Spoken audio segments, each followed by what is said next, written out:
Muy buenos días, vamos a iniciar la presente sesión. Estamos a 25 de mayo del año 2024. Muy bien, ya estamos en sala, estamos esperando que se conecten los demás participantes, pero de todas maneras vamos a iniciar. Ya estamos con todo el material preparado. Muy bien, eh, ya hemos iniciado indicando la anterior clase que pues nosotros tenemos diferentes formas de antecedentes, ¿no? De la construcción constitucional, ¿no? Y eso hace ver que Bolivia tiene un tratamiento diferente a lo que era antes del 2009 y hoy día estamos también en una construcción todavía de lo que viene a ser nuestra justicia, ¿ya? Precisamente hoy también vamos a ver los antecedentes más remotos respecto a nuestro sistema constitucional y además nuestro sistema procesal constitucional, lo que nos atañe en este módulo. Y bueno, también indicarles que hoy día vamos a dar la modalidad del trabajo que van a hacer ustedes, el cual pues tiene que estar presentado, ¿no? Hasta de acá a una semana y media. Va a ser netamente analítico y pues vamos a hablar de sentencias constitucionales nacionales y también internacionales. Entonces, en ese entendido, por favor, vamos a iniciar la presente sesión. Les voy a pedir que pongan en el chat, por favor, del presente grupo sus apellidos y nombres para objeto de registro.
Muchas gracias a quienes han podido ingresar sus apellidos y nombres. Estamos tomando la asistencia correspondiente de hoy. Milenka Andrea Rodas Patiño, Justiniano Castro Ivana, muy buenos días. Carmen Inés Galarza Alcócer, Vicente Coaquira Tantani, Georgina Roca Solís, David Marcelo Romero Mujica, Cabezas Francisco, Johnny Valderrama, Elquisia John Fernando Monzón, Elsa Vázquez Román, Alberto Rojas Machicado, Marisabel Vázquez Yufra, Félix Bautista. Muy bien, muchísimas gracias. Entonces, bueno, vamos a iniciar con el tema también eje central de nuestra explicación, que tiene que ver mucho con lo que es la supremacía legal de la Constitución y la jerarquía normativa.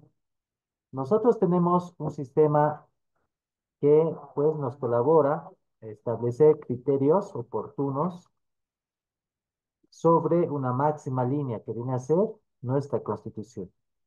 Pero también, bueno, vamos a ver en el siguiente tema cómo se van ingresando diferentes, no, vamos a decir, conceptos, teorías respecto a cómo hoy día vemos al mundo respecto a materia constitucional, ¿no? Y bueno, la primera parte siempre constituye eh, los antecedentes más remotos de la supremacía legal de la Constitución. Antes que nuestras sociedades se conformaran y logremos la ordenación, vamos a decir, jerárquica, constitucional, ¿sí? Veíamos sociedades arcaicas, sociedades que manejaban hechamente el derecho consuetudinario, usos, tradiciones y costumbres, leyes no escritas, ¿no?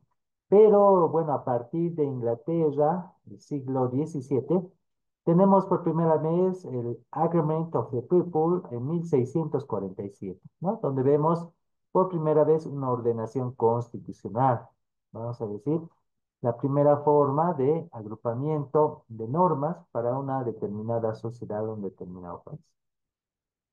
También en Inglaterra se tienen los antecedentes del Instrument of Government, que data del año 1653, ¿no? Estos dos antecedentes de Inglaterra hacen una ordenación de, pues, nuestra Constitución y, pues, recién se puede hablar de una supremacía legal debidamente aceptada y conformada. El autor Cromwell nos indica que pues estos dos documentos dan a entender que todo gobierno debe tener algo fundamental. Nace el concepto de Carta Magna. Nace el concepto de Carta Magna, bueno, a través de Inglaterra en el siglo XVII, que va a ser pues permanente e inalterable en el transcurrir del tiempo, ¿no? Y está sobrepuesta en Inglaterra a todas las leyes del Parlamento. Estos antecedentes son realmente útiles para nosotros, muy importantes, porque a través de la ordenación ya jurídica, a través de una ley suprema permanente e inalterable, vamos a tener el entendimiento de que toda una sociedad va a poder involucrarse a cumplir estos mandamientos, ¿no? Estos mandamientos. Vamos a ver el concepto de lo que se refiere a la supremacía constitucional, ¿no? La supremacía constitucional es la primacía que tiene la constitución política del Estado como una norma suprema y fundamental de todo el orden jurídico. ¿Por qué? Por lo que las disposiciones legales ordinarias, al derivarse de ella, deben subordinarse y no contradecirla. Tampoco deben desconocer los valores supremos, los principios fundamentales, las acciones de defensa y garantías jurisdiccionales que ella consagra.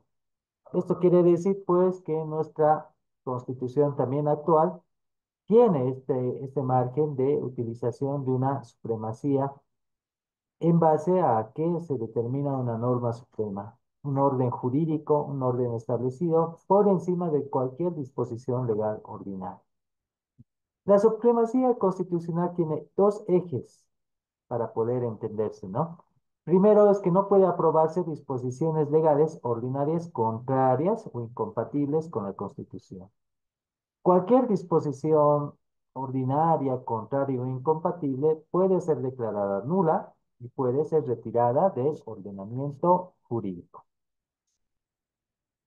Entonces aquí vemos que pues la Constitución es un eje central de construcción también jurídica y un eje central de una construcción positiva, ¿no?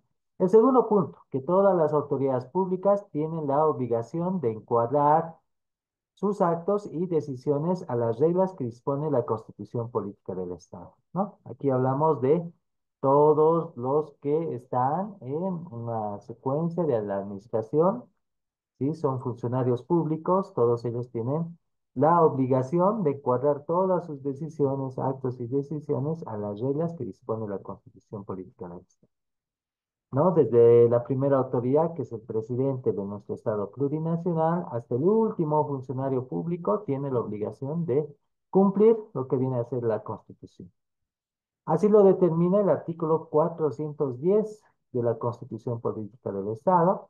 También, asimismo, esto se ha ratificado con la sentencia constitucional 28, quebrado 2002, y la 48, quebrado 2006. Características. Si hablamos de primacía constitucional, siempre vamos a hablar también de un control de constitucionalidad de las leyes. Tiene que haber un ente regulador, también controlador de lo que viene a ser la aplicación de la normativa constitucional. La otra característica es que este poder es indelegable. Las competencias asignadas a cada órgano son indelegables. Cada actividad que realiza nuestro Estado debe estar sumido a lo que viene a ser la ordenación también por órganos. El órgano ejecutivo, el órgano legislativo, el órgano judicial, el órgano electoral, tienen competencias asignadas, tienen competencias que pues van a hacer que esos órganos sean totalmente independientes. Ya avanzando respecto a las leyes, a nuestras leyes nacionales, nosotros tenemos que indicar que en nuestra Constitución ya no hablamos solamente de ley nacional, sino hablamos también de leyes internacionales que están netamente enlazadas a nuestra Constitución. Y es por eso que hablamos nosotros de que en nuestro Estado plurinacional sí se consideran los tratados internacionales. Hablamos de esto porque muchos de los tratados internacionales han sido ya ratificados por nuestra Asamblea Legislativa Plurinacional y pues tienen validez y deben subordinarse y no ser contrarias también a nuestra Constitución, ¿no? Hay un tratamiento desde la iniciativa, desde la discusión, desde las plenarias, desde la aprobación y ratificación de los tratados para que pues cada tratado que haya sido considerado y que pueda ser utilizado y que no sea contrario a nuestra normativa interna, pues pueda ser utilizado también a nivel, ¿sí?, de nuestra Constitución. Acá hablamos de este tratamiento en el artículo 151, parágrafo 1, inciso 14 de el Estado Plurinacional de Bolivia en su Constitución. Asimismo, el artículo 255, 258, 259 y 260, que en resumen indican lo siguiente, que los tratados internacionales ratificados forman parte del ordenamiento jurídico interno con rango de ley. Artículo 257, parágrafo 1 de nuestra Constitución Política del Estado. Y aquí asumimos un nuevo rol. Ya no solamente hablamos de nuestra normativa interna, sino hablamos de un enlace internacional y pues el primer tratado internacional reconocido viene a ser el Tratado sobre Derechos Humanos. Y pues esto es muy importante para Bolivia porque nosotros ya subsumimos nuestra actividad a esta situación. Y nace un nuevo concepto, queridos colegas. Para nosotros esto es muy importante porque, de acuerdo a lo explicado, nosotros hoy día hablamos del bloque de constitucionalidad. Es algo que, pues, nuestros parlamentarios muchas veces no manejan discrecionalmente. Nosotros igual debemos entender que, pues, debemos conocer, aparte de nuestra constitución, si se han ratificado, cuántos tratados tenemos ratificados y conocer en integridad y en aplicación, no solamente conocerlos, sino aplicar para nuestra sociedad, ¿no? Este bloque de constitucionalidad habla primero de los tratados internacionales, ratificados por nuestro Estado plurinacional de Bolivia. El segundo punto, las declaraciones y convenciones internacionales en materia de derechos humanos. El tercer eje, normas de derecho comunitario. Artículo 13, parágrafo 2 de la Constitución Política del Estado. Sentencia Constitucional 102, quebrado 03-R, de 4 de noviembre del 2013. Y la 1662, quebrado 03-R, de 17 de noviembre del año 2003. Aquí hablamos normas de derecho comunitario. Y bueno, también todos los tratados e instrumentos internacionales en materia de derechos humanos. Eso lo indica nuestra Constitución en el artículo 256 para poder ingresar, ¿no es cierto?, correctamente un tratamiento de normativa, legalidad, principio constitucional, supremacía constitucional y control de constitucionalidad. Entonces son cuatro ejes los cuales se integran y están netamente aceptados y deben ser cumplidos a través de nuestra Constitución. Reiteramos, tratados internacionales, declaraciones y convenciones internacionales en materia de derechos humanos normas de derecho comunitario, tratados e instrumentos internacionales en materia también de derechos humanos. Entonces, acá hablamos de una nueva estructura, de una nueva jerarquía normativa.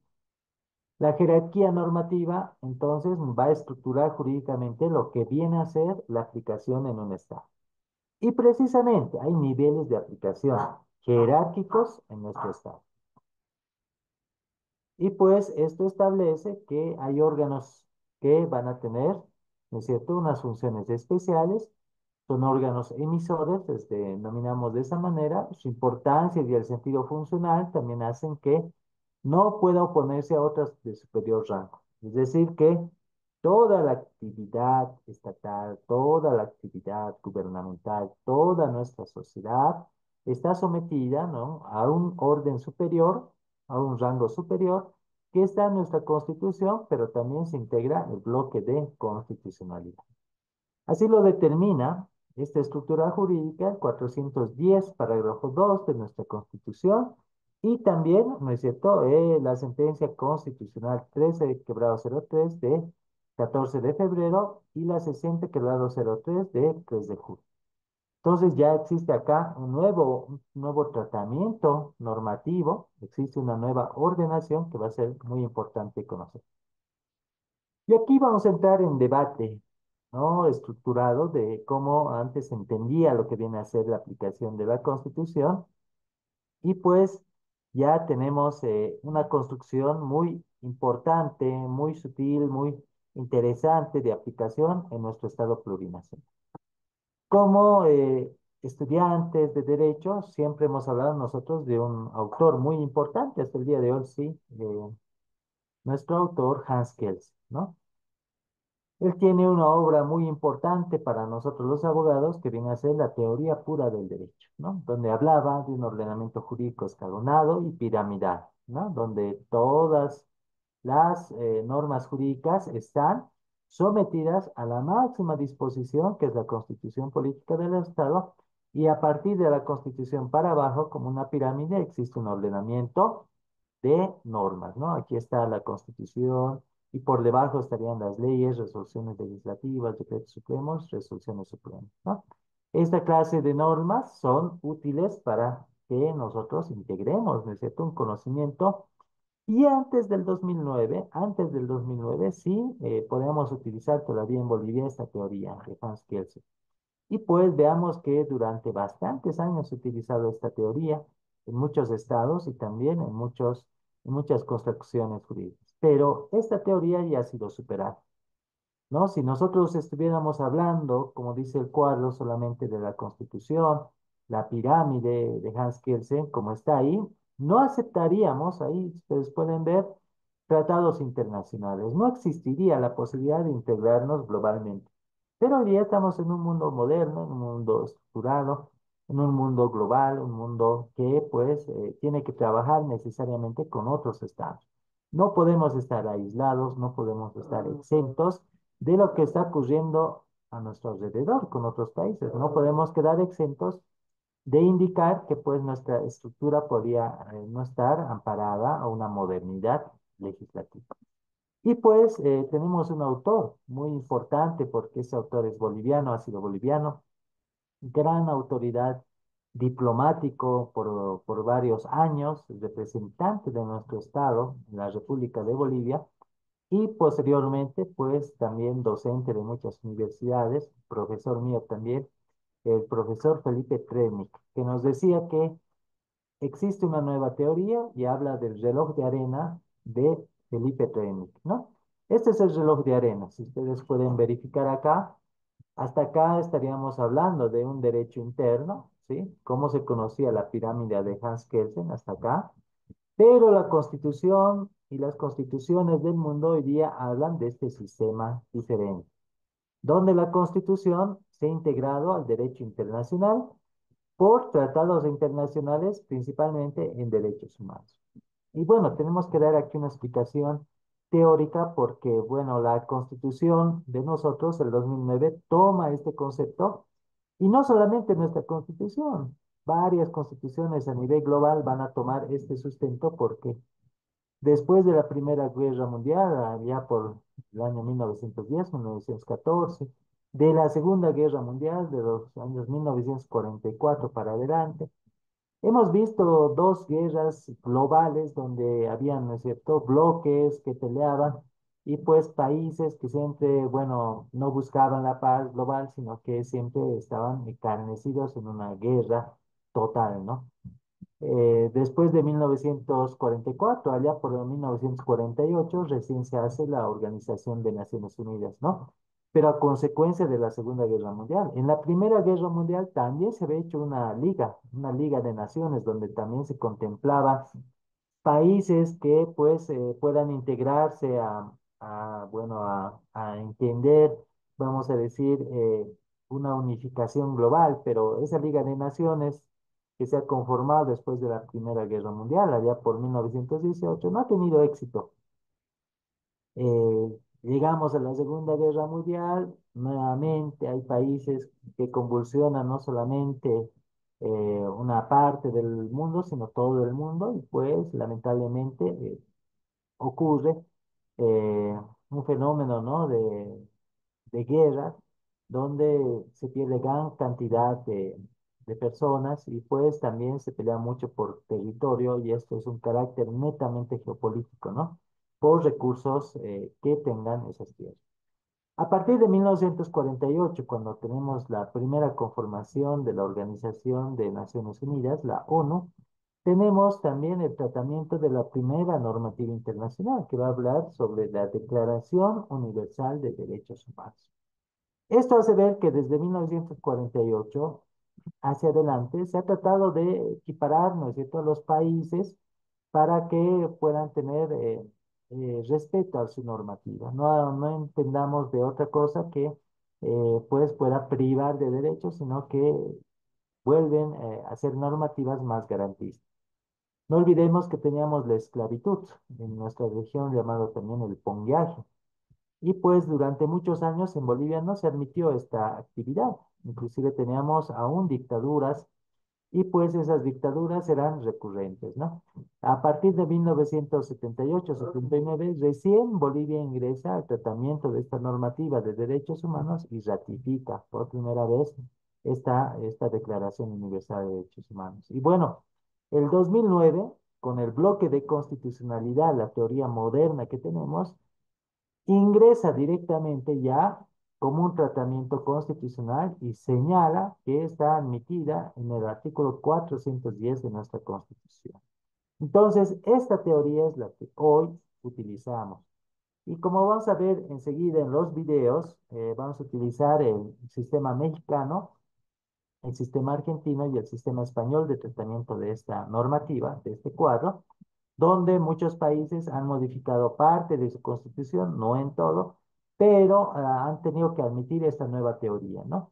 Pero hay países que hasta el día de hoy no lo admiten, ¿no? Debemos ser claros y precisos. Y uno de esos principales países, inclusive donde está la sede de la Organización de Naciones Unidas, imaginen ustedes, es Estados Unidos. Estados Unidos hasta el día de hoy por eso tiene el tratamiento de la pena de muerte en su estado, ¿no? Y hay muchos países radicales que no admiten derechos humanos, no admiten este tratamiento internacional. Están todavía con la teoría de Hans Kelsen, ¿no? Están en la teoría donde ellos emiten la norma y pues es blindada para su sociedad. Ya extremistas, ¿no? Tenemos estados netamente extremistas como Arabia Saudita, como Israel, como lo que está ocurriendo hoy día, ¿no es cierto?, con Palestina, con muchos países asiáticos también donde no se permite esto. Corea del Norte, por ejemplo, que no permite un tratamiento de permisibilidad de derechos humanos, ¿no? No existe para ellos esta normativa. Bueno, si hablamos de nuestra región, Sudamérica, la mayoría de nuestros vecinos sí lo admiten, ¿no? Argentina, Colombia, Ecuador, Venezuela, Perú, Chile, ellos lo admiten y bueno, tratan de adecuarlo también a su constitución. Entonces, esto hace muy interesante ahora la normativa que nosotros utilizamos.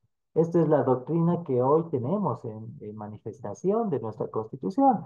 Ahí está la jerarquía normativa con la cual hemos iniciado el presente tema. Está el 410, artículo 410 de nuestra Constitución Política del Estado, que habla precisamente de la teoría de Felipe Trenik, el artículo 256 también, donde establece que la Constitución es nuestra norma suprema. Hay un nuevo orden jurídico boliviano que goza de primacía. Pero a esta Constitución se debe, ¿no es cierto?, admitir también disposiciones normativas con tratamientos, ¿sí?, respectivos a tratados internacionales en materia de derechos humanos.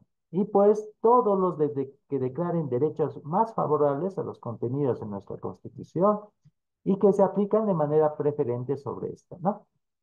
Y pues gracias a esta normativa también se han admitido muchos tratados internacionales que también hoy día vamos a ver en clase, que ustedes, queridos colegas, tienen que manejar.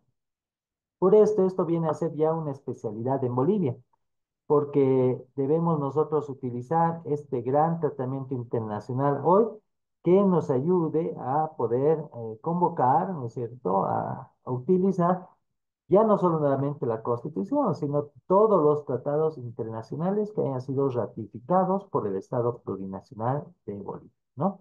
Y para eso nosotros tenemos, ¿no es cierto?, nuestro Ministerio de Relaciones Exteriores. Si ustedes ingresan a la página en este momento, van a poder descargar los tratados internacionales ratificados en diferentes áreas y pues principalmente nosotros los utilizamos para esas áreas y podemos también evocarlas en cualquier tratamiento judicial, ¿no? Muy importante.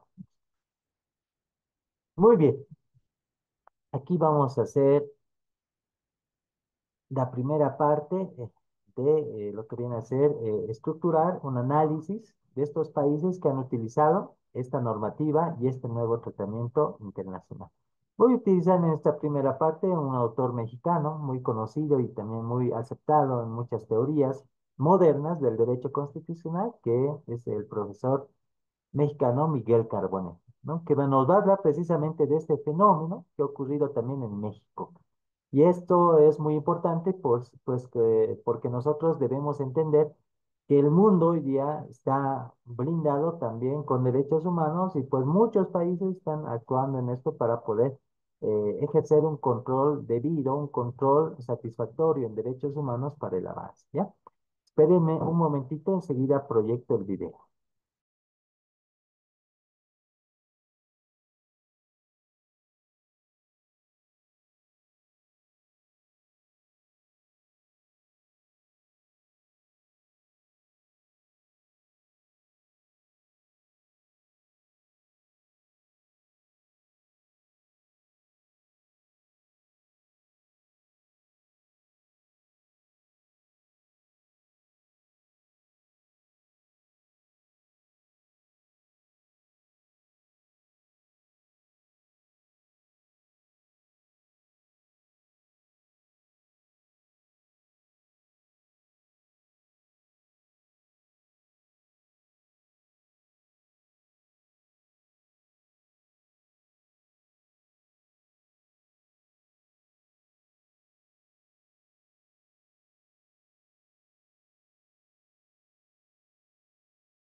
Bienvenidas y bienvenidos a su programa, ya lo dijo la Corte, en el cual analizamos los fallos emblemáticos, las sentencias más importantes del máximo tribunal de la República.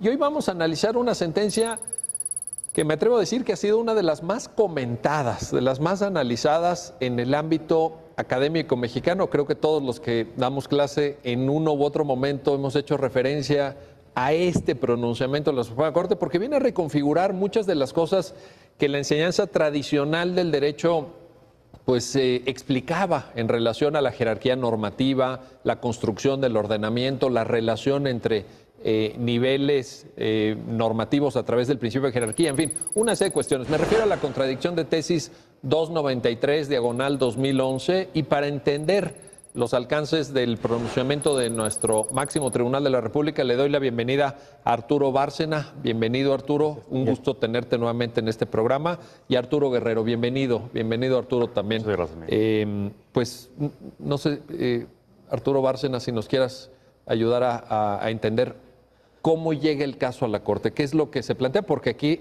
pues es contradicción de tesis, a diferencia de otros programas donde hemos comentado amparos, etcétera, ¿no? Sí, claro que sí, Miguel. Mira, este es un tipo de asunto que son las contradicciones de tesis que la Suprema Corte utiliza para armonizar o homogeneizar la doctrina de los tribunales colegiados. Cuando los tribunales colegiados tienen pronunciamientos pues contradictorios respecto de algún punto jurídico, bueno, las contradicciones se denuncian y bueno, también puede haber contradicciones entre salas, pero centralmente se trata de una vía procesal que se utiliza para uniformar doctrina.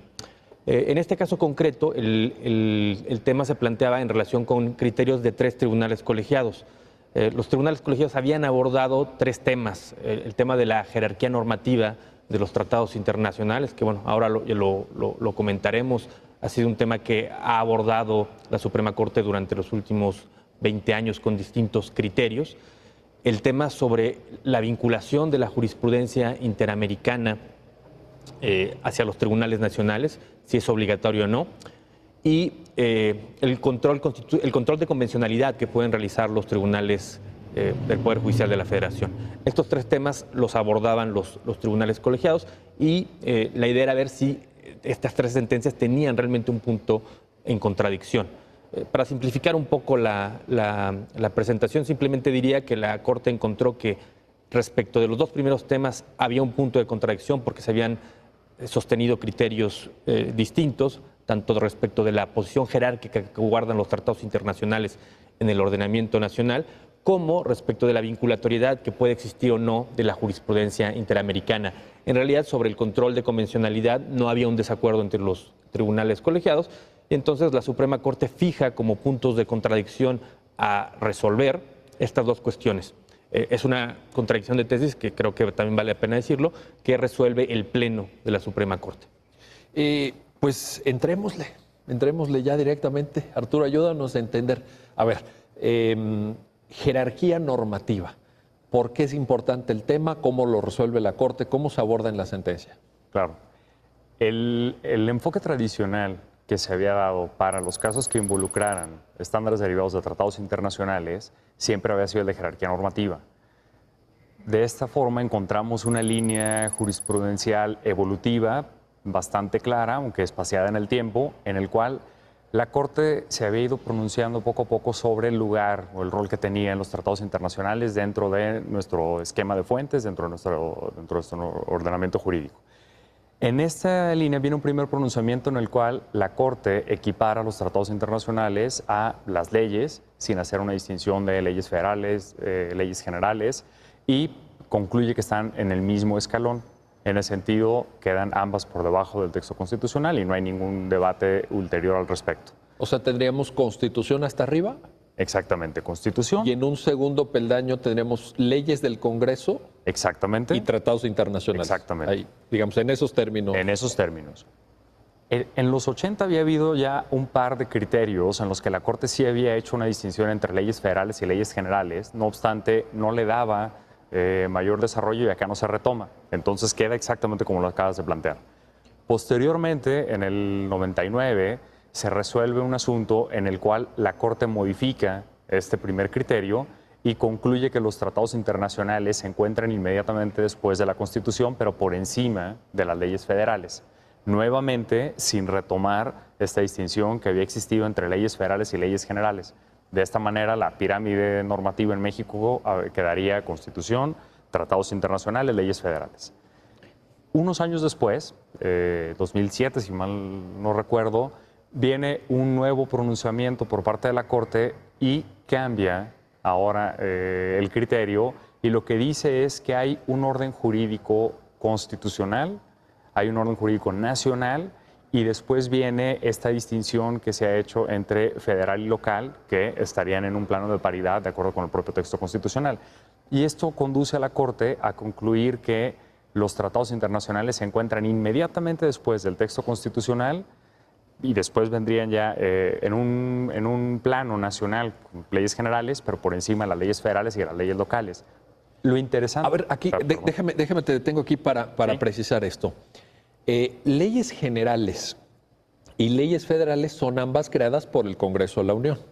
¿Cuál es la diferencia? La diferencia es que en el caso de las leyes generales, sin hacer en este momento una distinción entre algunas que desarrollaran el contenido constitucional, si eran de distribución de competencias, etcétera, aquí lo que dice la Corte es: las leyes generales son aquellas que, de acuerdo con un mandato constitucional, pueden repartir todavía competencias entre la Federación y los estados. En ese sentido, no pueden estar en el mismo plano de igualdad que las otras leyes.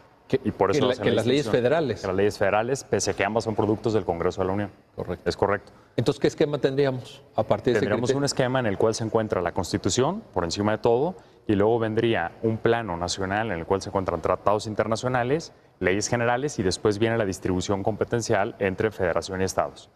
Lo interesante en este criterio y en el anterior que habíamos comentado es que hay algunas salvedades respecto a lo que podría ocurrir tratándose de tratados internacionales en materia de derechos humanos.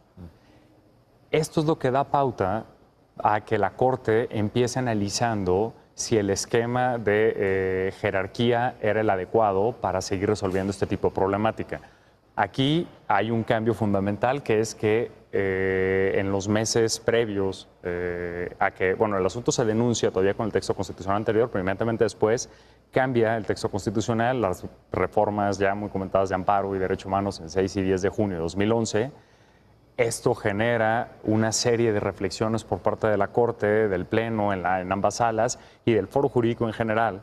Y la gran interrogante era qué pasaba con los tratados internacionales y particularmente con las normas de derechos humanos, si se encontraban como parte de un bloque de constitucionalidad, si estaban a la parte del texto constitucional, etc. Entonces, digamos, el punto de partida de la Corte es: este esquema de jerarquía tradicional ya no es vigente porque se ha modificado el texto constitucional y la Constitución parte diciendo que en los Estados Unidos mexicanos todas las personas gozarán de los derechos de esta Constitución y de los tratados internacionales, sin hacer una distinción. De ahí es, digamos, el punto de partida. Entonces, si la Corte dice, cambiando no solamente esta línea jurisprudencial que tan atinadamente ha sintetizado, sino cambiando la forma en la que muchos de nosotros fuimos educados desde la carrera, ¿no? Esta visión jerárquica, los Kelsen, ¿no? La famosa pirámide, etcétera. Si el concepto clave ahí ya no es jerarquía, ¿cuál es? ¿Qué queda entonces? Aquí lo que se hace en la sentencia y lo que va abordando el Pleno constantemente es, por una parte, definir lo que ahora implica la supremacía constitucional y, por otra parte, empezar a hablar más bien de un parámetro de control de regularidad y hacer referencia a la coordinación, la interpretación, digamos, armónica de los contenidos de ambas fuentes con un eje rector fundamental, que es el principio pro persona, ¿no? Que este también es un elemento que cambia por completo todo, ¿no? Entonces tenemos, Arturo Bárcena, te pregunto, tenemos con la reforma 2011 un artículo primero que dice: en los Estados Unidos mexicanos todas las personas tienen reconocidos los derechos de esta Constitución y de los tratados. Y en el párrafo segundo del artículo primero, esto que decía Arturo Guerrero, tenemos un principio pro persona. ¿Podemos ya quitarnos esta óptica tradicional de la jerarquía? ¿Podemos pensar en bloque, en parámetro? Sí, yo creo que obviamente el principio jerárquico no es que se elimine como tal, lo que cambia es que lo que se va a sostener es que en materia de tratados internacionales o derechos de fuente internacional y derechos de fuente internacional, ahí no hay una relación jerárquica. Este es, digamos, el matiz. Obviamente todo el ordenamiento sigue estructurándose de manera jerárquica, pero este es un cambio fundamental respecto de lo que se había hecho o de lo que había sostenido anteriormente la Corte, incluso de lo que disponía la Constitución. El elemento clave, yo diría, en la argumentación de la Corte tiene que ver con esa parte del artículo primero que tú acabas de decir, que bueno, yo creo que a muchos ministros o algunos ministros en aquel momento ya les parecía muy claro, pero que originó algunos desacuerdos, que sostiene que todos los ciudadanos tienen los derechos humanos reconocidos en Constitución y en tratados internacionales. Y el argumento es que al no hacer una distinción, la Constitución, entre los derechos de una fuente y otra, pues necesariamente tiene que tener la misma jerarquía, y esa misma jerarquía es la constitucional. Entonces, este es el punto clave, me parece, como señalaba Arturo, mediante el cual se articula la argumentación, y supone un giro a la forma en cómo se había planteado el problema ante la Corte, porque parecía que el problema tenía que ver con jerarquía de tratados internacionales. Y la Corte, al introducir esta distinción, más bien lo que señala es, bueno, en realidad no es un problema de jerarquía de tratados internacionales, sino de normas de derechos humanos establecidas en tratados internacionales. Parece un juego de palabras, ¿no? Pero hay un fondo ahí, hay una cuestión muy importante, porque si fuera un tema de tratados internacionales, todas las normas de tratados internacionales tendrían que tener la misma jerarquía, y de acuerdo con el criterio de la Corte no la tienen. Las que tienen rango constitucional son las normas de derechos humanos establecidas en tratados internacionales.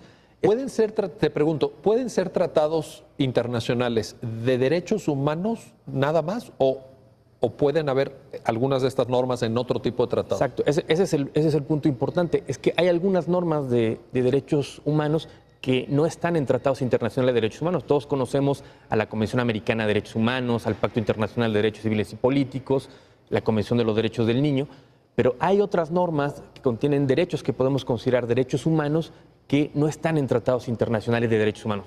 La Corte utiliza, yo creo que el ejemplo más aceptado, que es el derecho a la asistencia consular, que se asume como un derecho fundamental de la debida de la defensa de las personas que tienen otra nacionalidad, y que está en la Convención de Asistencia Consular de la Convención de Viena. No es un tratado de derechos humanos y, sin embargo, claramente... Porque esa convención trata de cuestiones consulares y quién es cónsul y qué hace un cónsul. Exacto. Y cómo se le da el placet al cónsul. Exacto. Pero yo creo que ese es el ejemplo paradigmático de un derecho humano que no está en un tratado internacional de derechos humanos. Entonces, era importante hacer esa distinción porque esto permite que se consideren con rango constitucional derechos humanos que están en tratados que no necesariamente son de materia de derechos humanos. Ahora, déjame preguntarte esto, a lo mejor ya estamos entrando en cuestiones ya más de técnica jurídica, etcétera, pero no quiero evitarlo porque, pues, insisto, muchos de nosotros fuimos instruidos en la carrera, pues, pensando en otro paradigma, ¿no? A ver, con lo que tú nos acabas de decir, ¿puede ser que un mismo tipo de normas jurídicas, llamémosle tratados internacionales, tengan diferente jerarquía en función de su contenido? ¿Sería correcto? Exacto. O sea, puede haber normas... Esto es súper novedoso, ¿eh? Normas de la misma fuente que tengan diferente rango jerárquico en función de su contenido. Y esta es una de las cosas que creo que también es importante destacar, Miguel. O sea, que independientemente de que creo que el criterio de la contradicción de tesis 293-2011 es un criterio muy importante para el ordenamiento jurídico, hay varias cosas que están en la contradicción que plantean, como bien dices tú, cambios culturales importantes, retos a la formación de los abogados que no teníamos pues nosotros cuando estudiamos. Bueno, ustedes están mucho más jóvenes, ustedes acaban de egresar. Hombre, Arturo más joven, seguramente. Pero cuando estudiamos no estaban estas cosas sobre la mesa y bueno, no estaban. ¿Cómo podemos entender esto? Bueno, hace falta mucha más preparación de los abogados para poder entrar a discutir estos temas. ¿Cómo es posible que normas de fuente internacional, por su contenido material, tengan distinto nivel jerárquico? Sí, porque normalmente la jerarquía se explicaba como tipo de norma, ubicación jerárquica en el ordenamiento o en la pirámide de Maus, pero era por tipo de norma. O sea, tú dices, ¿dónde está el reglamento? No, el reglamento está aquí. ¿Dónde está la ley, general o federal? Pero bueno, está aquí. Pero es que ahora dices, no, es que depende del contenido. O sea, se volvió más complejo el asunto. Exacto. Lo cual nos tiene más entretenidos. De hecho, es que en este tema es interesante. Creo que la sentencia tiene como menos un par de apartados, de párrafos, donde hace referencia a este desglose. Y aquí yo siempre digo, la reforma de derechos humanos es una reforma para quienes nos hemos dedicado al derecho ya por algunos años. Es una reforma un poco frustrante para lo que estamos acostumbrados, porque normalmente nos gustan las soluciones ya bien dadas, bien establecidas, y es una reforma que no da respuestas, sino que te da una forma de encontrar los resultados. En esa línea tienes que pensarle, tienes que ver cómo aplicar. Es una reforma que te obliga a pensar y que te permite a su vez cuestionar, ¿no? Entonces permite una suerte de revolución institucional, porque viene desde adentro. Y acá, en el tema de los tratados, dice la contradicción en algunos párrafos, lo que pasa es que las normas de tratados por una parte están referidos de forma genérica, pero hay algunos preceptos del texto constitucional, el artículo 15, el 105, donde hace referencia a las normas de tratados como parámetro de validez de los propios tratados. Entonces solamente lo podrías entender si tuvieran un peso distinto. Sí. ¿No? Por ahí es donde empieza a introducir la... Pero ese peso distinto está dado en función del contenido. Exactamente, en función del contenido y por mandato constitucional, que ese es el... Que es el artículo primero, párrafo. Exacto. Oye, a ver, te quiero preguntar, ¿cómo queda ahora entonces?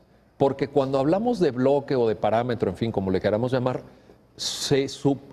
estamos dando un paso hacia otro cambio cultural importante, que es la cúspide de la pirámide no está integrada por una sola norma, que era lo que tradicionalmente nos habían enseñado a todos. Es decir, que hay hasta arriba de la pirámide que él señala, la pirámide, una norma que es la Constitución, la norma suprema, etcétera. ¿Hay ahora un conjunto de normas? ¿O ese bloque? ¿O qué hay ahí adentro? Lo que hay ahí es, yo creo que ya a 7 años ya nos podemos arriesgar a decirle bloque de constitucionalidad, pese a las resistencias que existían, digamos, terminológicas.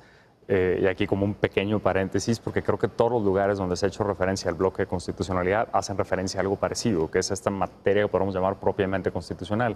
Ampliación del catálogo de derechos, caso francés, caso de las constituciones latinoamericanas, o una cuestión de distribución de competencias que es más cercano al caso español. Entonces, bueno, tenemos un bloque de constitucionalidad en el que encontramos a las normas de fuente constitucional, en sentido estricto, ¿no? La Constitución Política de los Estados Unidos Mexicanos, y encontramos a las normas de derecho internacional, de fuente internacional, que hacen referencia a derechos humanos, que reconocen, tutelan, etcétera. Y otro tema muy relevante, que es a lo que supongo que llegaremos después en esta charla, a la interpretación que de ambas fuentes hacen los organismos que están autorizados para interpretarlas. En el caso de la Constitución mexicana, tradicionalmente al Poder Judicial de la Federación, cuando emite criterios jurisprudenciales que se vuelven vinculantes para el resto de los actores, y en el caso de la Corte de la Convención Americana sobre Derechos Humanos, por ejemplo, a la Corte Interamericana y sus criterios, que hacen una suerte de extensión, ¿no? Y aquí creo que viene una aportación también muy interesante por parte de esta contradicción de tesis, en la cual ya no se queda en esta ficción respecto a si la jurisprudencia crea o no crea derecho, y de una vez dice, a ver, nosotros tenemos una disposición normativa, pero al momento en el que la interpretas, la dotas, le asignas un contenido, y esto hace una suerte de extensión de lo que tenías originalmente, ¿no? Se van creando normas de fuente jurisprudencial. Entonces tenemos un bloque de constitucionalidad ampliado, además, por interpretaciones jurisprudenciales. Oye, si están viendo este programa, seguramente en algún momento lo verán algunos abogados, digamos, de corte tradicional, les han de estar saliendo chispas en este momento por esto que dices. Altamente Porque déjame entender esto. Entonces, en la cúspide, no hay una sola norma, sino un conjunto de normas, unas de fuente internacional, otras de fuente constitucional, que digamos ahí no hay mayor misterio, y además las interpretaciones de estas normas. ¿Es esto así? Es correcto. Y ese es el contenido del bloque. Ese es el contenido del bloque. Que en el fondo, si lo pudiéramos resumir, ¿qué es lo que está en el bloque? La persona, ¿no? La protección de las personas. Sí, hay una dimensión. A esto Ricardo Guastini le llama la jerarquía axiológica, ¿se acuerdan? Sí. Es la protección de los valores representados por los derechos humanos, Sí. que también conforman, creo, la base de legitimidad del Estado constitucional de derecho.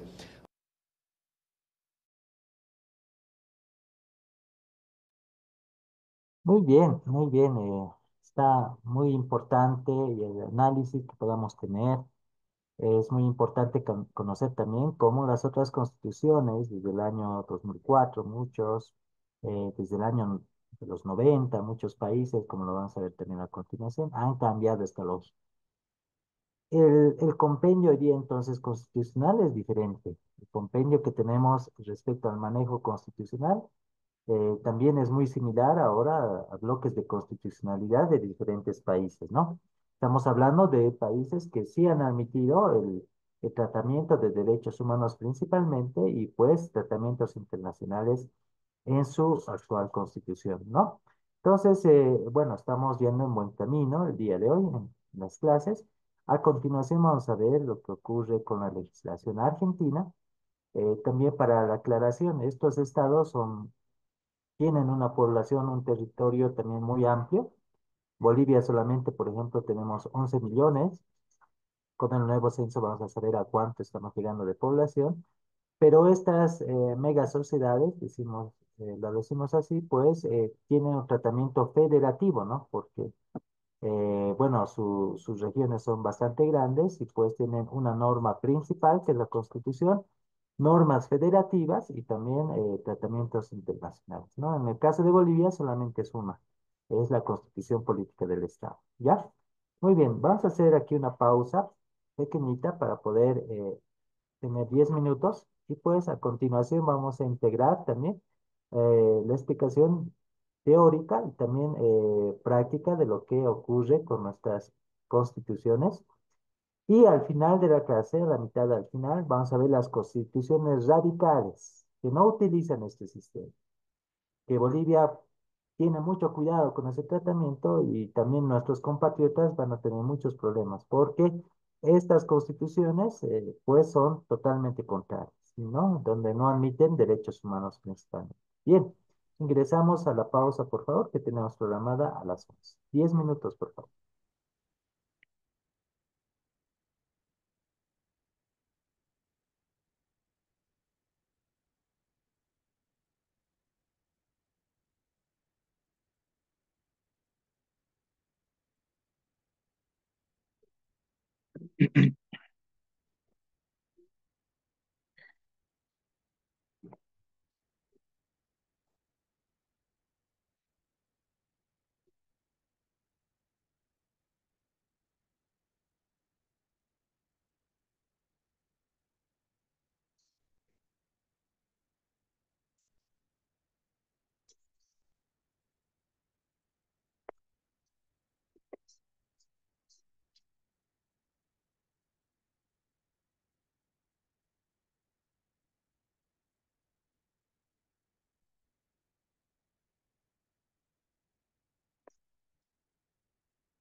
Ya lo, yo si vaya ahí lo voy a hacer la cocina.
Muy bien, distinguidos colegas, vamos a continuar con la clase del día de hoy. Entonces, bueno, ya tenemos claro y establecido que pues hay un sistema constitucional muy diferente al que antes tramitábamos y eso hace que nosotros debemos estar a la altura también del conocimiento, no solamente nacional, sino también internacional. Y hay algo que hay que aclarar también. Se emiten ahora sentencias constitucionales, ¿no? En diferentes casos y también a solicitud de muchas partes en Bolivia. Y nuestro Tribunal Constitucional Plurinacional sí es fuente generadora de nuevos fallos que van a ser utilizados también en diferentes casos. En ese entendido, pues se tiene que Bolivia ha ingresado a un sistema de tratamiento constitucional analítico, también sistemático, de acuerdo a todo lo que está ocurriendo, ¿no? Bueno, a continuación vamos a ver la situación argentina. Esta situación argentina, van a ver ustedes también, ha ingresado con modificaciones al sistema, a su sistema constitucional. Es un sistema federativo y tiene también un sistema utilitario para poder, eh, vamos a decir, hacer el análisis doctrinal, jurisprudencial de su constitución.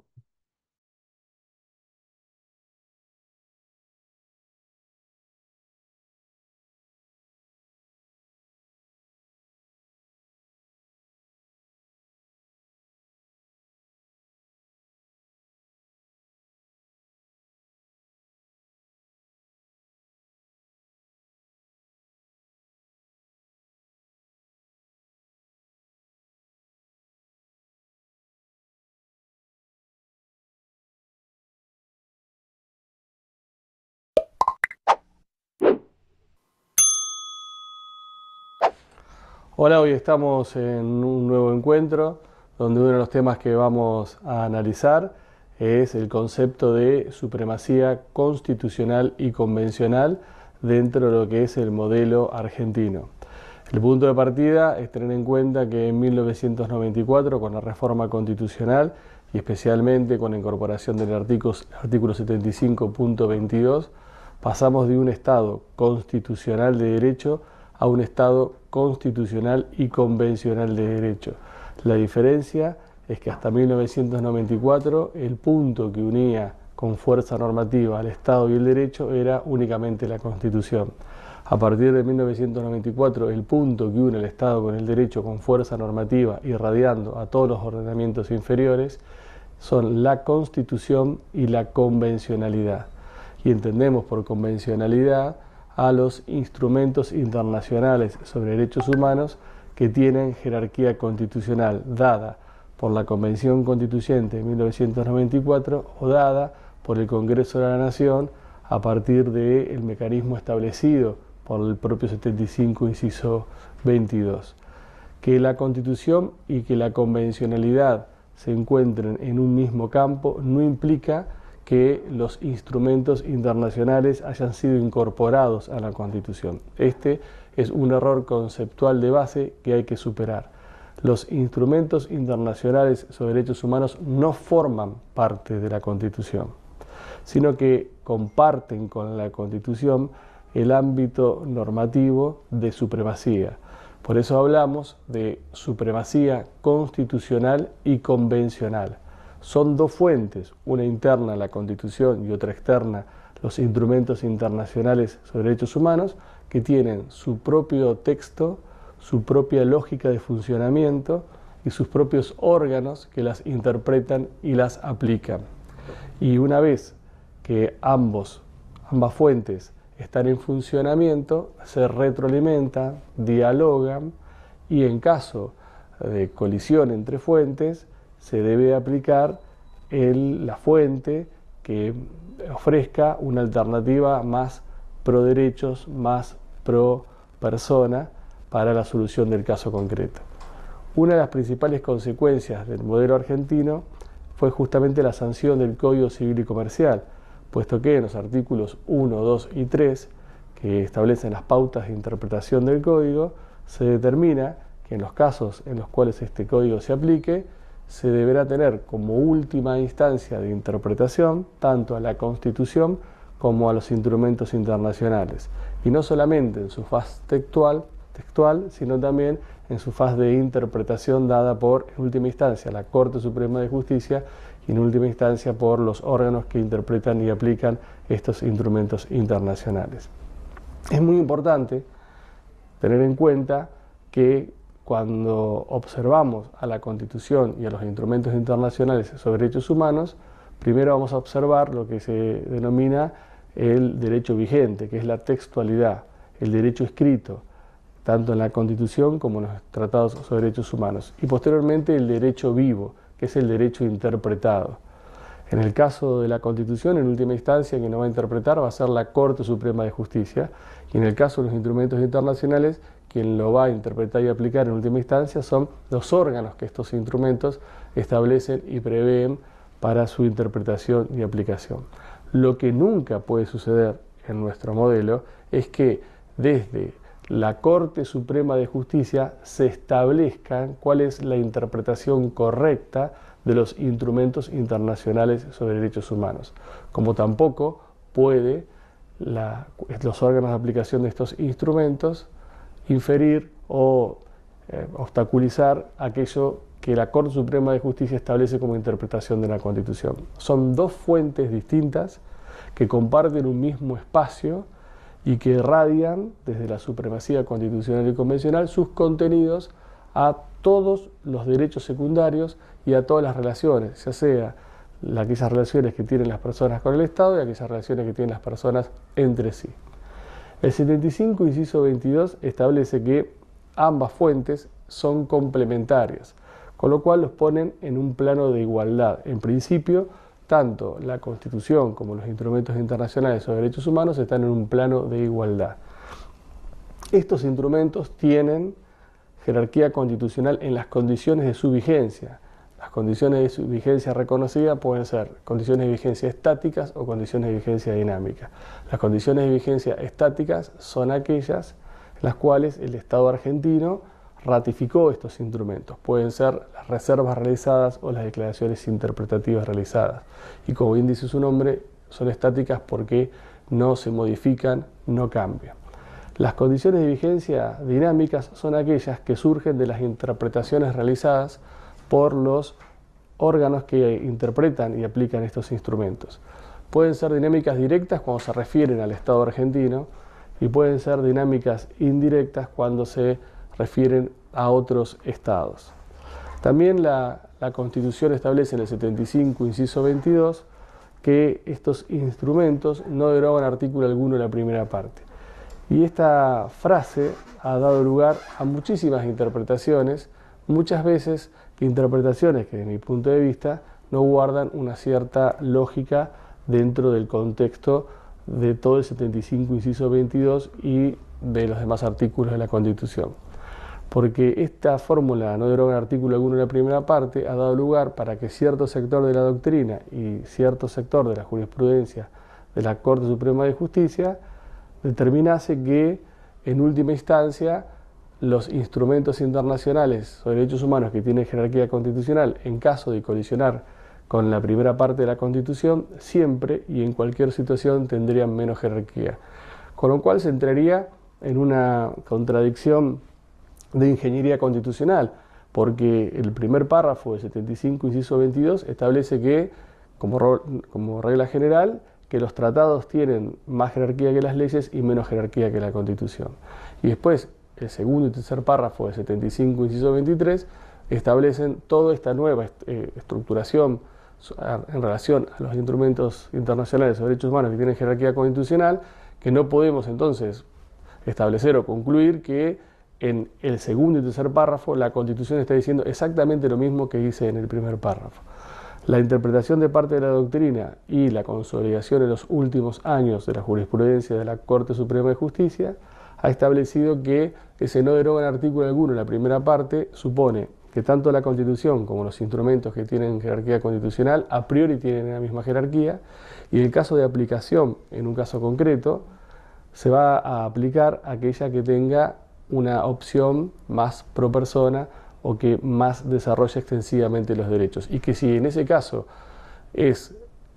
son los instrumentos internacionales los que tienen más jerarquía, la primera parte de la Constitución, los derechos que están en la primera parte de la Constitución no son derogados. Esto es, están el punto de partida es que tienen la misma jerarquía. En un caso concreto se aplican, y si eventualmente tienen más peso ponderado los tratados sobre derechos humanos que los derechos que están en la primera parte, prevalecen los derechos que están en los tratados, pero esto no implica que queden derogados los derechos que están en la Constitución, y una vez aplicado vuelven a tener ambas fuentes la misma jerarquía. Durante mucho tiempo se desarrolló una jurisprudencia en el ámbito de la Corte Suprema de Justicia que fue consolidando esta posición, hasta que el año pasado, en los casos Fontevecchia y en el caso Muiña, se generó un grave retroceso, y por primera vez en 1994 existió en la jurisprudencia de la Corte como posición dominante la idea de que los tratados sobre derechos humanos que tienen jerarquía constitucional tienen siempre, bajo cualquier supuesto, menor jerarquía que la Constitución. Después de la intervención de la Corte Interamericana de Derechos Humanos en una audiencia de revisión, y después que esto fue evaluado por la Corte Suprema de Justicia en una resolución que sacó en octubre del año pasado, podemos afirmar que lentamente la jurisprudencia de la Corte Suprema de Justicia ha regresado a aquella teoría o aquella doctrina en donde mantenía en pie de igualdad a los tratados y a la Constitución, y en caso de colisión prevalecía la fuente más pro persona, y una vez aplicada ambas volvían a estar en un estado de latencia con la misma jerarquía. También es importante destacar que la consecuencia de la supremacía constitucional y convencional es que los jueces, todos los jueces, titularizan la capacidad de realizar o desarrollar el control de constitucionalidad y el control de convencionalidad interno, que son dos controles distintos en cuanto a las fuentes que utilizan, pero con los mismos efectos, que es validar o invalidar en sede interna normas que se adecuen o no se adecuen a los contenidos establecidos en el texto y en las interpretaciones. La base para realizar el control de constitucionalidad está dado por la Constitución y por las interpretaciones realizadas por la Corte Suprema de Justicia. La base utilizada para ejercer el control de convencionalidad interno está dado por el texto de estos instrumentos y dado también por las interpretaciones dinámicas que han hecho los órganos de aplicación e interpretación de los mismos. Bajo ningún punto de vista, cuando se realiza un control de convencionalidad interno, se puede desconocer la textualidad de los instrumentos o se puede desconocer las interpretaciones realizadas. Y esto lo hemos visto últimamente con el debate sobre la despenalización del aborto. Hemos escuchado que se ha sostenido que desde los instrumentos internacionales existirían normas o interpretaciones que prohibirían que el Estado argentino despenalizase el aborto voluntario. Y si uno revisa el texto de estos instrumentos y especialmente las interpretaciones que han hecho los órganos que los aplican, la consecuencia es totalmente contraria, porque surge de estos instrumentos y surge de los órganos que los aplican distintas decisiones convencionales donde claramente le han dicho a todos los estados partes y especialmente al Estado argentino que es una obligación de los mismos despenalizar el aborto para garantizar el derecho de las niñas, mujeres y adolescentes. Entonces es muy importante tener en cuenta que el elemento a ser utilizado en el control de convencionalidad interno son los instrumentos internacionales en su textualidad y las interpretaciones que hacen los órganos de aplicación de los mismos. Este control es un control que deben hacer los jueces y las juezas de oficio y que muchas veces permite desarrollar lo que se llaman sentencias expansivas. Esto es, sentencias expansivas en donde no se invalida una norma, sino que directamente se aparta la norma y se aplica en la Constitución y la convencionalidad para resolver el caso. Esto también está previsto en el artículo 3 del Código Civil y Comercial, cuando establece que los jueces y las juezas deben fundar razonablemente sus decisiones en torno a los mandatos establecidos por la Constitución y por los tratados internacionales sobre derechos humanos que tienen jerarquía constitucional. En resumidas cuentas, nosotros vivimos en un Estado constitucional y convencional de derecho, en donde la Constitución y los instrumentos internacionales están en un pie de igualdad, se retroalimentan, dialogan, buscan la solución más intuitiva de los derechos de las personas cuando estos se ponen en juego, y lo hacen a través de las herramientas dadas por el control de constitucionalidad y el control de convencionalidad interno.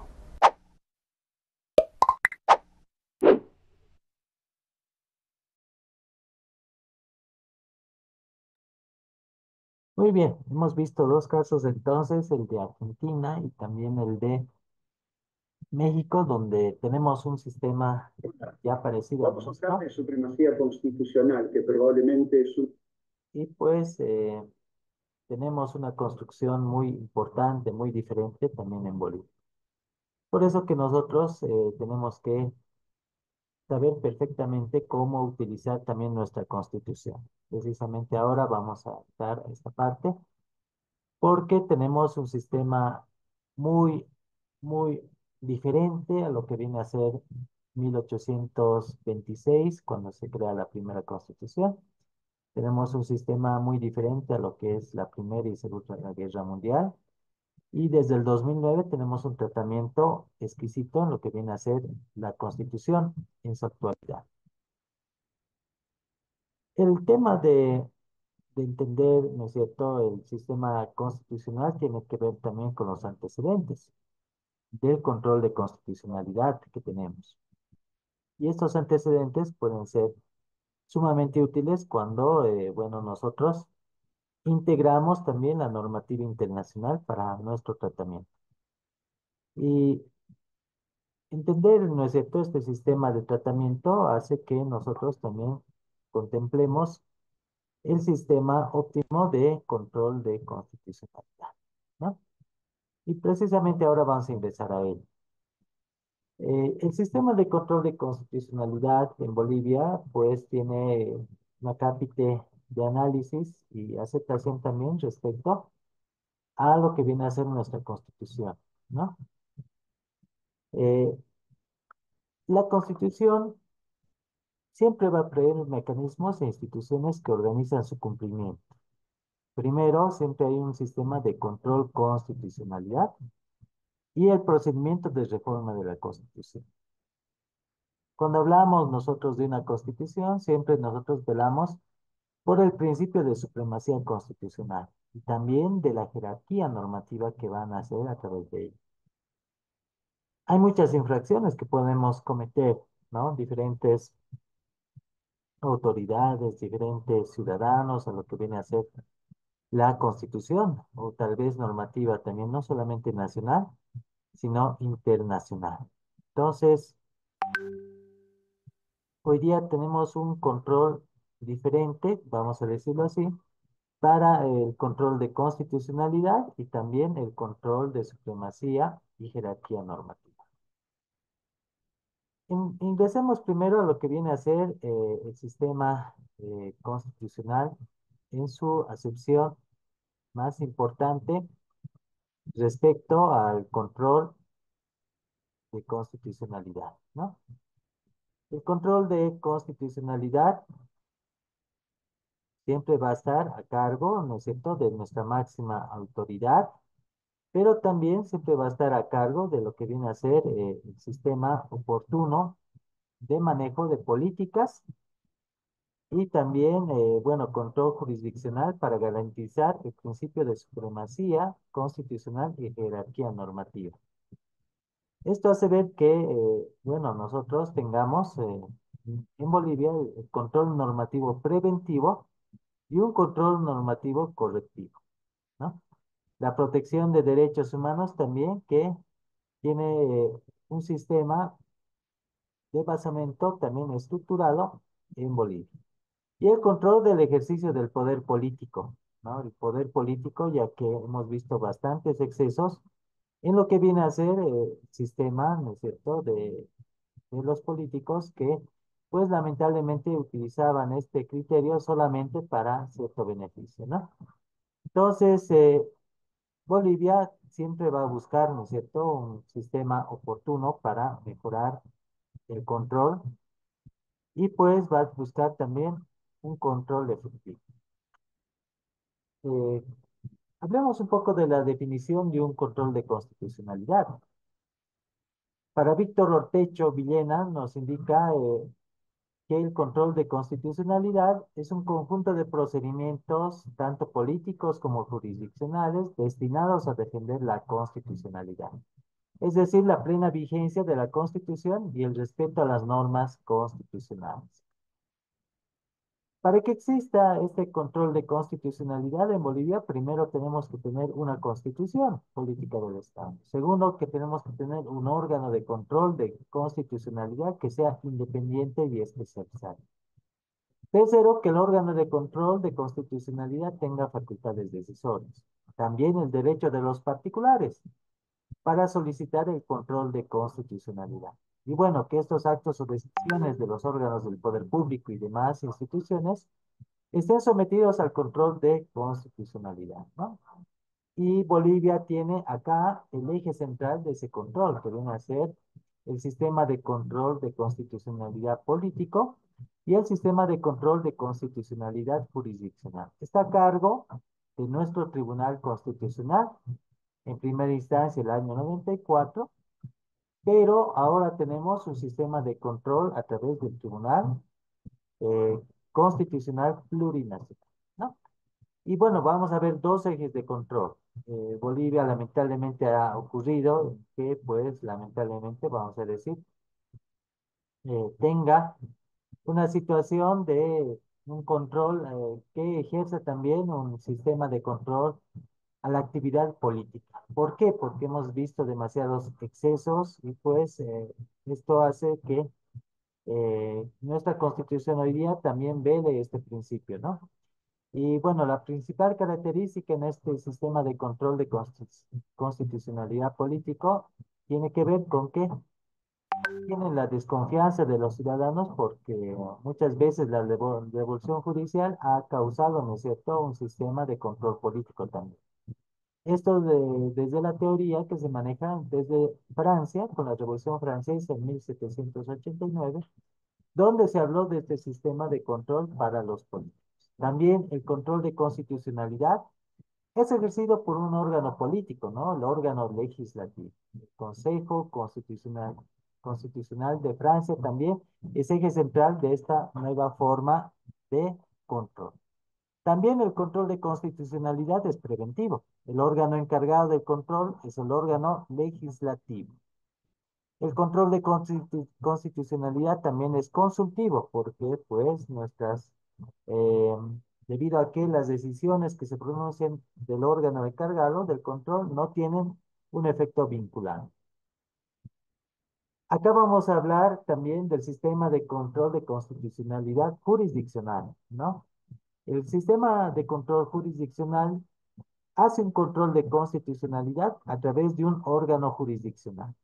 ¿Qué es ese tribunal? Es ese juez de materia constitucional que va a velar en el sistema de este control.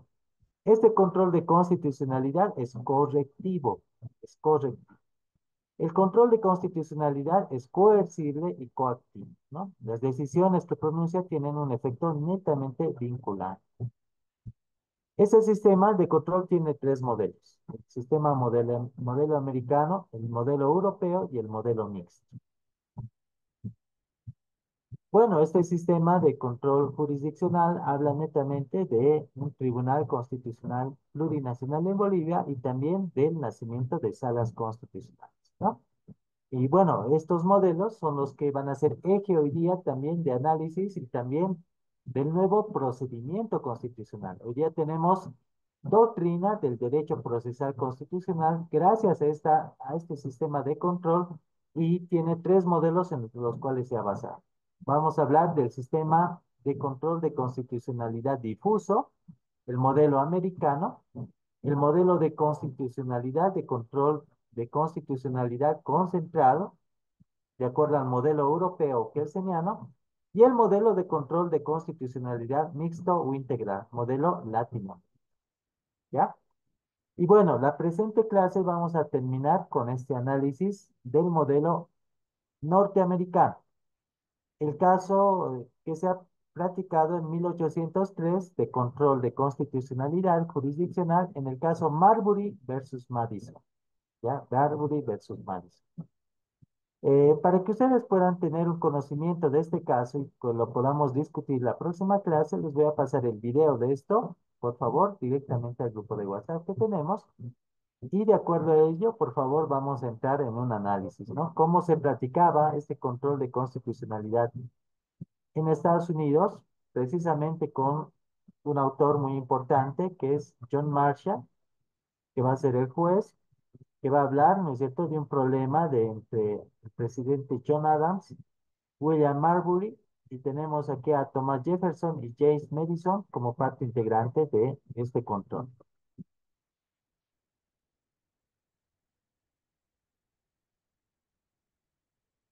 Bueno, este caso va a ser el primero que va a dar a los modelos de control de constitucionalidad. Y también, pues, va a ser el primero que va a ocurrir en un sistema de análisis progresivo, ¿no? Después vamos a estudiar el modelo concentrado, que es el modelo kelseniano. Y finalmente también el modelo ya mixto que utilizamos en Bolivia. Tenemos un sistema mixto, ¿ya? Para esta parte también tenemos preparado un video para que se entienda el primer modelo de control de constitucionalidad que hemos tenido de historia de la humanidad. El modelo que nace del caso Marbury versus Madison. Y a continuación lo estoy proyectando.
The foundation on which rests the government of the United States is the Constitution.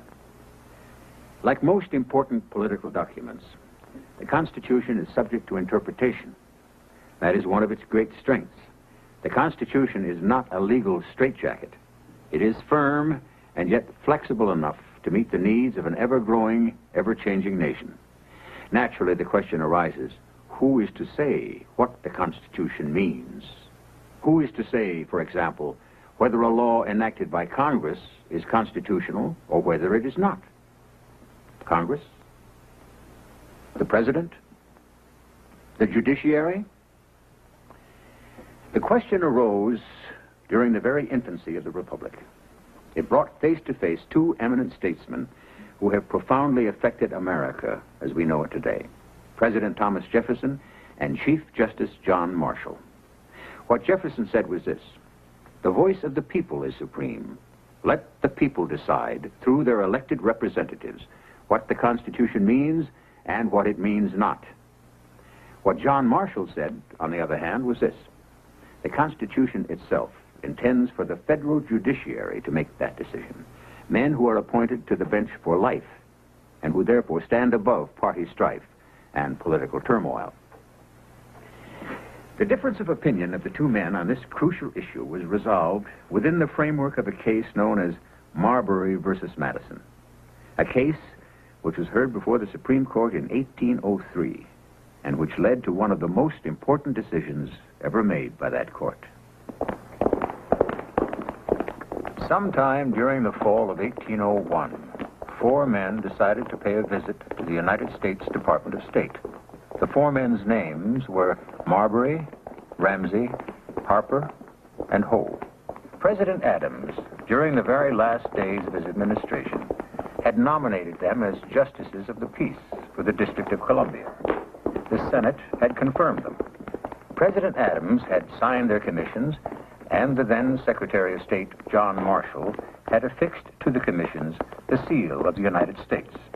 However, in the great flurry of activities during John Adams' exit from the political stage, these commissions had disappeared. Jefferson's Republicans were in power now. Thomas Jefferson was president, and James Madison, Secretary of State. And the commissions of Marbury, Ramsey, Harper, and Howe had still not turned up. Gentlemen, I'm Mr. Marbury, William Marbury. This is Mr. Ramsey, Mr. Harper, Mr. Howe. We're here to see the Secretary of State. On what business? We'd prefer to put that directly to Mr. Madison. Mr. Madison has given instructions, very strict instructions, sir, that he be informed of his visitors' business before they are admitted. Very well, then. We're here to inquire into the whereabouts of four commissions. Commissions for these gentlemen and myself as justices of the peace of the District of Columbia. The whereabouts? That's right, the whereabouts. We know that they were signed by the President and sealed, but they were never delivered to us. If you'll wait a moment, gentlemen.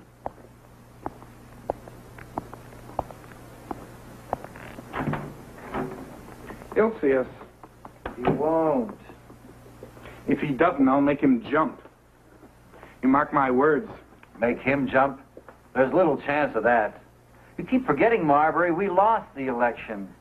Mr. Jefferson is in charge now, and he'll play the tune, and we Federalists will do the jumping. We lost those commissions when we lost the election, and that is that. Well, I don't think that is that. We have a legal right to those commissions. Doesn't matter which party owns that desk. Marbury, let's go home. Not until he sees us. Gentlemen, I'm Mr. Wagner.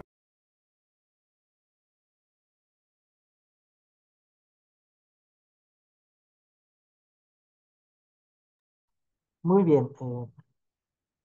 A todos nuestros participantes, ya se ha tomado registro de sus apellidos y nombres. Por favor, los que faltan pueden ingresar acá en mensajería. Entonces hemos visto un sistema de control que nace a partir de un momento donde pues la Constitución tiene que estar a cargo de nuestra sociedad, de nuestro territorio, de nuestro estado, y también tiene que modular las actividades de los mismos, ¿no? Bolivia tiene un tratamiento moderno, podemos decir, y aceptación de derechos humanos, y con eso tratados internacionales, ¿ya? Muy bien, les voy a pasar el video para que lo vean en completo y pues la próxima semana de inicio ya vamos a hacer una reflexión para que ustedes también puedan participar y puedan también activar, ¿no es cierto?, su sistema de conocimiento.